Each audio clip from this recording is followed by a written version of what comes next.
So far, we've talked a lot about the agentic web and the ecosystem around it coming together, whether it's Microsoft 365 to Foundry, all the way to Windows.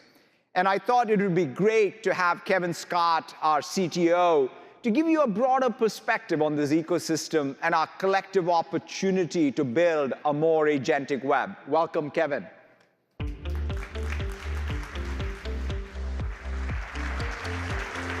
All right. Thank you, Satya. So it's super good to see you all. I think this is my 9th build as CTO of Microsoft, which seems like a really long time. And I get to come out here once a year to talk to you all. Forget that I'm an introvert for about 15, 20 minutes. And it's not like there's some magical thing that happens every May that makes me forget that I'm an introvert. It's just that there have been so many exciting things that have happened in the universe of technology over the past year, and there's so many things that are coming in the next year that I just want to share some of that enthusiasm with you all. And the thing that is really exciting me right now is something that is emerging, not solely because Microsoft wants it to happen, but because the components and the protocols and services that we've all been collectively working on for the past few years are sort of forming this thing that we've been calling the agentic web. And the thing that's really, really encouraging about it is that it's happening in an open way, which I think is the thing that we all should want a whole lot, given where we're headed. I'll explain a little bit of why that's important in a minute. But before we go into the architecture of this open agentic web, let's talk about what an agent is.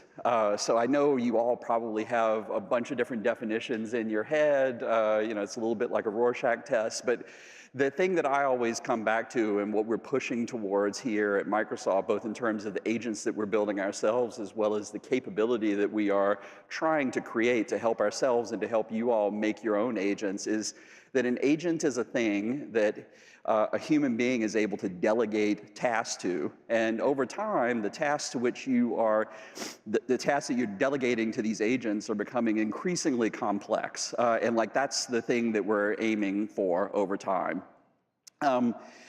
The thing that we've seen over the past year is just sort of an explosion of agents themselves. This is our diagram of what the agentic web looks like. And at the very top of the stack is a richer and richer ecosystem of agents that we're building, our partners are building, that you all are building, and we're just going to see more coming over the next year. And the striking thing about what's happened with these agents over the past year is that they're being used more and more frequently than ever before. So across the agents that we have visibility on, the daily active users, since I was here last time chatting with you all at Build, have more than doubled.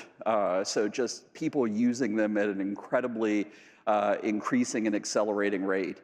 But the bigger thing that I think has happened is that these agents, because of the new reasoning models that have launched over the past year, have been able to really take on extremely complicated tasks. And you've seen a whole bunch of this stuff already from Satya and from the folks who've been on stage to provide demos. Just the incredible things that some of these agents can do right now, particularly in software engineering. And you guys are going to see more and more of that over the course of Build. But sort of sitting on top of the agent layer of this agentic web stack is a thing called the runtime layer. And the runtime is again, sort of an emerging set of components that we are building. The thing that I just mentioned that's gotten really good over the past year is the reasoning layer, or the reasoning component inside of the runtime layer here. The reasoning capabilities of these models is going to continue to get better and better. If anything, right now, I think we have a little bit of a capability overhang with reasoning. So the models are more powerful than what we collectively are using them for at the moment. And one of my big challenges to all of you this year at Build is to just sort of think about how you can set your ambition level to 11, to try to target some things that you think are barely possible right now in terms of reasoning capability. Because the models are going to get so much more powerful and so much cheaper over the course of the next 12 months that we don't want that capability overhang getting bigger than it already is. But there are a whole bunch of things in addition to reasoning that need to be built that are just sort of basic software engineering. A thing that's been conspicuously missing for a while with agents is like really robust agentic memory. We've approximated it a bunch of ways with things